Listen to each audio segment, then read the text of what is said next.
Hey everybody, Stranders123 here today with another replay cast. I am playing my USS Blyatimore, and this is actually the first game I play with this ship. I guess you could say tier 9.5 American heavy cruiser.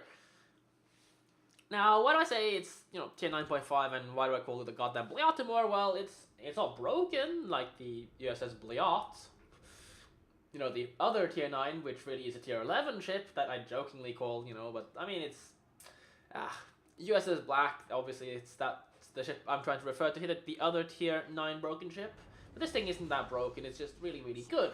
And you get a great package, 9.7 concealment, 9.5 radar, solid anti-aircraft defensive, heal on a tier 9 cruiser, because it's tier 9, that's now standardized.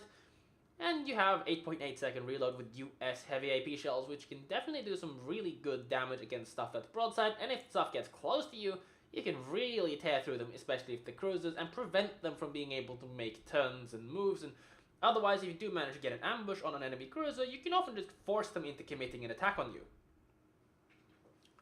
I'm playing in a division with, of all people, KMS fucking Bogue. I guess we'll just call them that.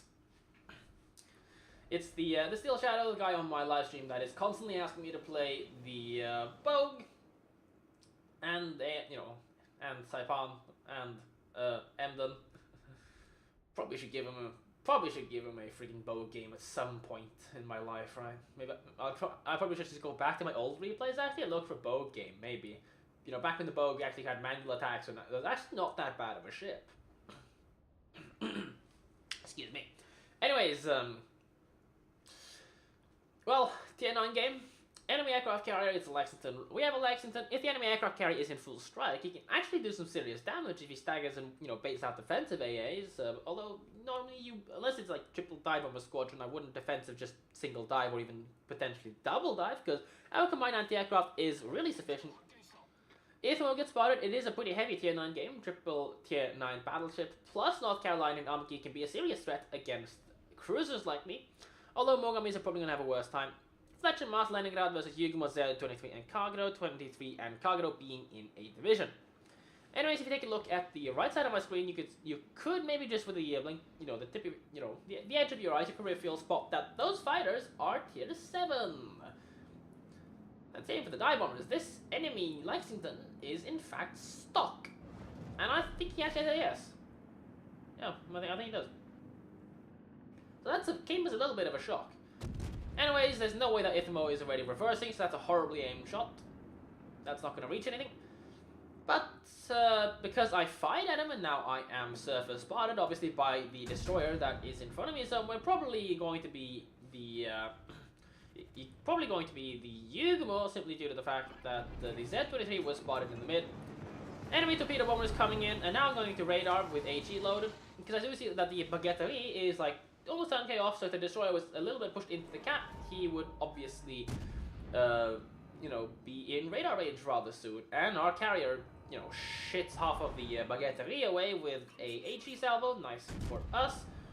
And I'm gonna start blinking away at the Kagero. Unfortunately, the friendly carrier doesn't immediately bait back his torpedo bombers towards me while my defensive is still up to take out the fighters for him, so it kind of sucks. I don't get more plane kills. And the Kagero now, of all things, I definitely expected a Yugumo, but we now know where he is. He's on Charlie with the Iowa, and that was now spotted, being his division mate, probably. Rather interesting split from the enemy destroyers that normally wouldn't suggest destroyer division splitting up, because I find that it's better for you just to, get into one cap the cap, kill one destroyer, and then build yourself the advantage up instead. If the enemy destroyers, for example, split equally against the caps, and you pile one and kill one destroyer, well, suddenly you have an advantage, because you've killed their destroyer that was on the cap, and, well, that would neutralize it, neutralize, but it would negate the, positional loss, if you want, of one destroyer. Plus, you pull your firepower and you're playing as a division, you can work together, so it honestly just makes more sense. If you're playing like this and you're splitting, you honestly, for all intents and purposes, might as well not be playing a division. Anyways, Steel Shadow's going to push up. Our tier 8 Monarch and the Mogami division is now pushing up the 1-2 line, which is good because it pressures this Ithmo to head away.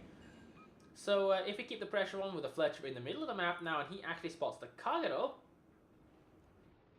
Although I think that the island's a little bit too tall for me to shoot him right now, so I should probably have turned around to shoot the Kagero.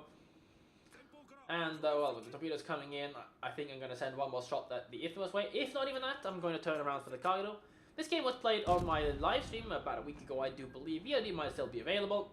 Speaking of live streams, however, I figured I might as well tell you that I do plan to make another cooking live stream. For those that watched the previous one on Sunday, I do plan to make another cooking live stream. Next Wednesday is the earliest date I am thinking is possible. I definitely am thinking about doing it, as the enemy Kagero now manages to hide himself behind the island. Enemy dive bomb is coming in again, tier 7. You know, my defense is not up, but the moment they come up, I'm just going to use it, and you can see these planes are getting absolutely annihilated under the combined anti-aircraft of both Missouri and Baltimore. And, well, they both got wiped, and I'm just gonna click on one of those fighters just to keep, you know, in case they do skid back into range, to keep the damage up. Anyways, this landing flight deck, you know, of Ithmo is just asking for some more HE spam, so that's what you're gonna get. Although it is broadside, so more of my shells are gonna land in positions where they're not gonna hit anything. Ithmo's like, screw this Baltimore, I'm gonna shoot him back. And I was like, I want to get myself behind the island so he can't really shoot me anymore. I guess it works out alright, because I get myself behind the island and he can't shoot me anymore because I'm not spotted at this point. And at this range, there's no way his camera will be able to get over the island unless he has a float plane scout ready. You see, he's got two nice fires going. I decided to just random radar at this point as he launches, I believe, his float plane fighter. So that's obviously going to spot me because I'm firing, and at 9 kilometers, that's well within my air detectability range. But he's rammed himself sufficiently up the island that his guns can't shoot over it. So I think he's just going to burn to death, and I can move on. Now, having just random radar there, I didn't spot the Kagero. 9.5 radar is definitely good, but it's not as good for random radaring as the Russian radars with their 11.7. As I focus on the plane, definitely something you should do. You could have gotten lucky enough to knock it out, but I'm going to engage this in North Carolina, so I would be remaining spotted regardless. But random radar here means that the Kagero isn't anywhere near me right now, well, not within 9.5 of me, as I get a pretty nice AP salvo even against this North Carolina. And now his bow's on fire, which is a little bit unfortunate, because that's kind of the area of his ship I would like to spam away at with my HE, because that's where, you know, I'm going to get the most damage, as this North Carolina gets some incredibly good dispersion against my deck, and rather a mediocrely aimed salvo at best from his side. All of it strikes my deck and upper freeboard, belt, instead of the main belt and deflecting, so he gets a lot of damage that, in all fairness, he shouldn't have gotten. He should have gotten about 7-8k at most, but hey, lucky him, I guess. More fighters are coming in, my defensive is up, and I saw that the enemy dive bomber over there was on a one-plane squad. What that tells me is that there's a good chance that the enemy aircraft carrier is getting himself the plane of strike, something that a tier 7 plane-wielding, Lexington, that is attacking into heavy anti-aircraft of Missouri Baltimore is, well, result as expected. Anyways, about to make a little bit of a mistake here. You can see the Iowa, Rue Namagi off in the distance, and my position is known, and it's kind of logical for the enemy's, stuff to be further up to my left, and I failed to realize that. I was thinking about it, like, where could their stuff be? The destroyer, it could be in B by now, and that's exactly where the destroyer is, actually, because I never spotted him with the radar.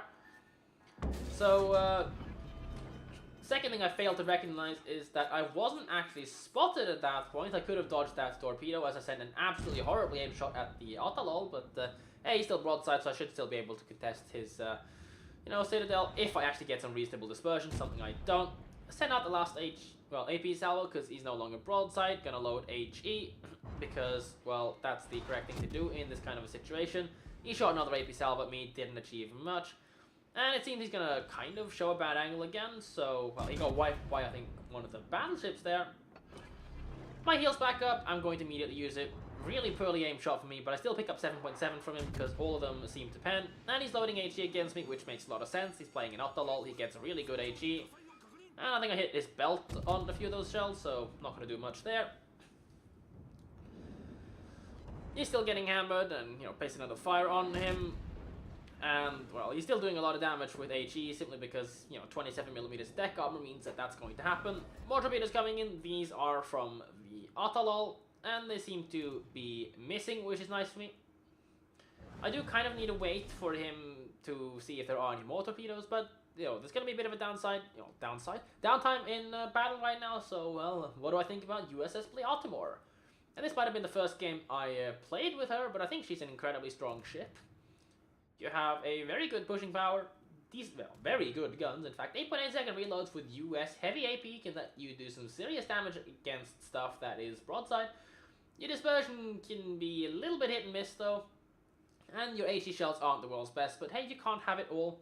You do have, at the end of the day, incredibly strong armor-piercing shells for a cruiser, allowing you to do very good damage against cruisers and even broadside battleships, although some of the German battleships you can have some troubles with due to their tapering belts and armors. 32mm of HE pen with 8-inch main battery, shooting HE does mean that you will be able to deal with all the Royal Navy battleships, the Ithmo armor game. It's only really Yamatos and the US ships getting 38mm of deck armor that will actually be able to resist. On top of that, 9.7 surface detectability with a 9.5 radar that lasts... I don't think I can actually get this to work here. Don't look like it, but lasts like 40 odd seconds, because I am running radar upgrade on the ship, obviously. I do have one spare, so there's no reason for me not to be running it.